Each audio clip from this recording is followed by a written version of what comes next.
यात्रीगण कृपया ध्यान दें। गाड़ी क्रमांक 12834 हावड़ा अहमदाबाद एक्सप्रेस थोड़ी ही देर में प्लेटफॉर्म क्रमांक 4 पर आ रही है।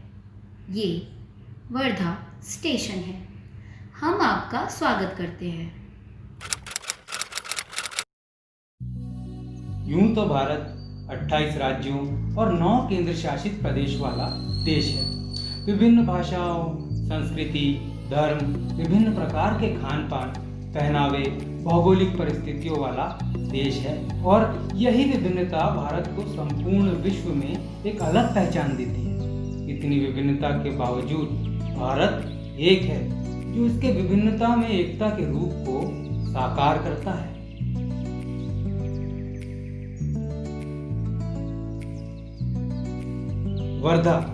वर्धा नदी के नाम से पालकवाड़ी इस छोटे से गांव का विकास होकर उस गांव को वर्धा ये नाम दिया गया। महाराष्ट्र में निर्मितीकरण के बाद सबसे पहला विद्युतीकरण होने वाला वर्धा पहला जिला है।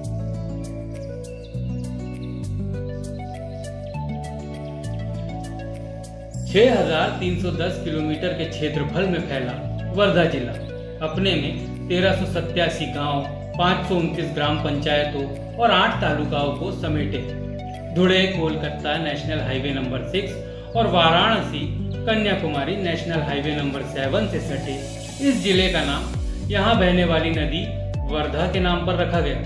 इतिहास में वर्णन है कि विदर्भ के पैरार नामक राजा का प्रदेश था और वर्धा नदी के कारण इसे 2 क्षेत्रों में बांटा गया। जिस क्षेत्र में वर्धा है वो राजा पैरार के अधीन आया और दूसरा उनके भाई माधव सेन। वर्धा नदी का उल्लेख ईसा पूर्व 2री शताब्दी में भी मिलता है। आज का वर्धा 1862 तक नागपुर जिले का एक भाग था।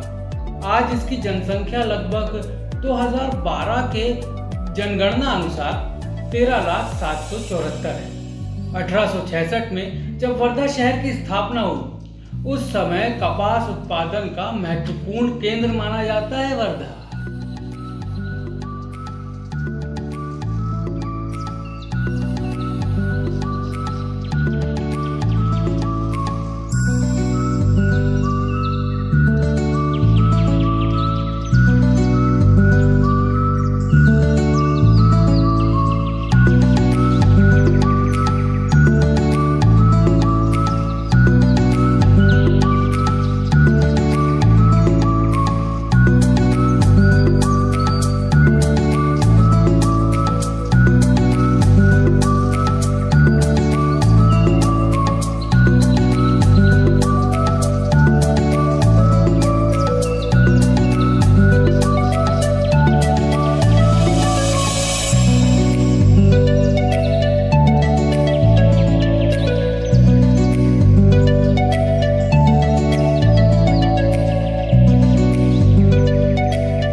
जहां वर्धा एक ओर अपनी भौगोलिक परिस्थिति को लेकर खड़ा है, वहीं दूसरी ओर वर्धा के जमनालाल बजाज, पांडुरंग सदाशिव कनखुजे, राजीव दीक्षित, श्याम मानव, सिंधुताई सपकाळ, बाबा आमटे, आचार्य विनोबा भावे और राष्ट्रपिता महात्मा गांधी जी के कार्यों से सींची हुई पुण्य पवित्र भूमि में अपनी पहचान बनाता है।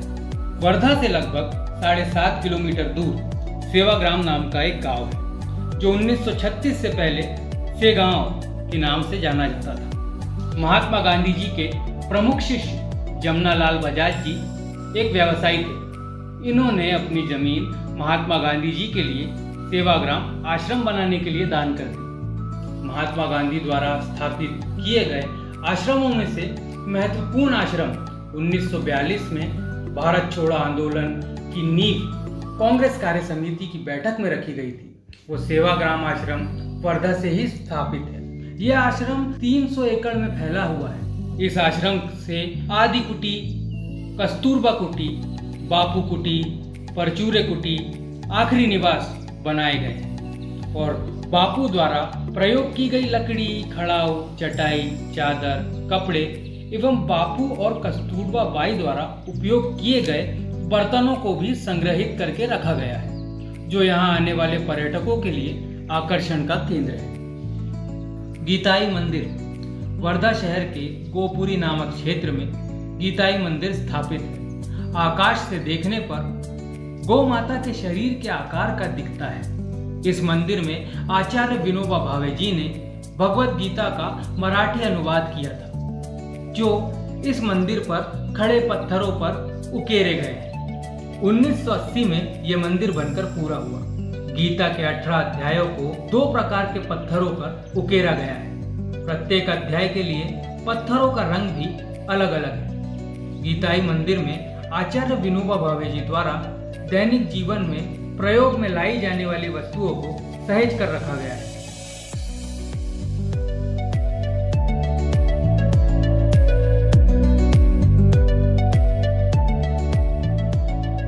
विश्व प्रसिद्ध भूदान आंदोलन में किए गए उनके कार्यों के चित्रात्मक प्रयोगों को भी आप वहां पर देख सकते हैं।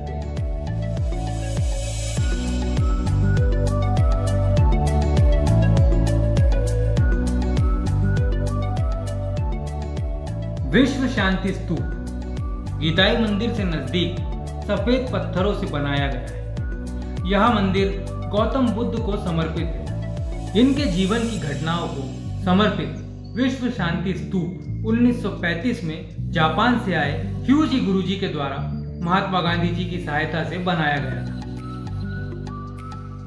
मगन संग्रहालय महात्मा गांधी जी ने खादी ग्राम उद्योग ग्राम विकास को ध्यान में रखते हुए 30 अगस्त 1938 को मगनवाड़ी में संग्रहालय की स्थापना की। ग्रामीण उद्योग, खेत व्यापार, दूध व्यापार एवं मुख्य रूप से खादी वस्त्रों से निर्मित एवं इसके प्रचार प्रसार के लिए काम कर रही संस्था है और इसके साथ ही नए नए संशोधन और विकास पर भी ध्यान दे रहे हैं। मगन संग्रहालय के भीतर कपास की जैविक खेती, खादी के कपड़े, चरखों के विभिन्न प्रकार एवं हस्तशिल्प की एक से बढ़कर एक नमूने देखने को मिलते हैं। ये वर्धा पर्यटन की दृष्टि से भी अपना एक महत्वपूर्ण स्थान रखता है।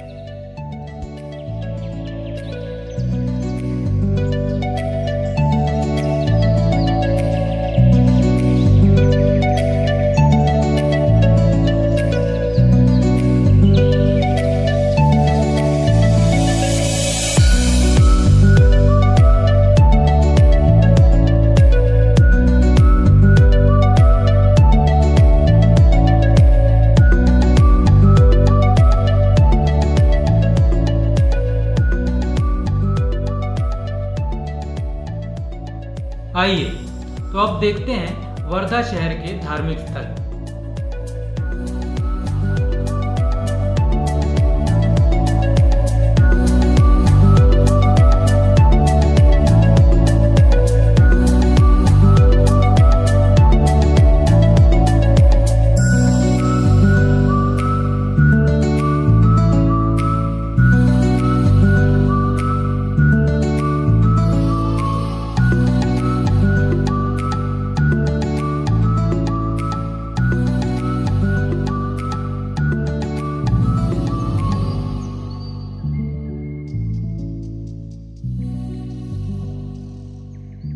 वर्धा शहर से 13 किलोमीटर दूर धाम नदी के किनारे आचार्य विनोबा भावे ने 1934 में परम धाम आश्रम की स्थापना की, जो मुख्य रूप से महिलाओं को समर्पित है।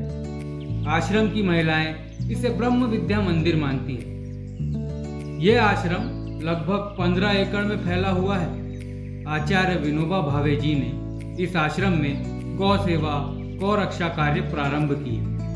यहाँ आज भी सैकड़ों गाय पाली जाती हैं और इस आश्रम में गोबर गैस प्लांट भी स्थापित है, जिसे आश्रम के कार्यों में उपयोग में लाया जाता है। इस आश्रम को पवनार आश्रम के नाम से भी जाना जाता है।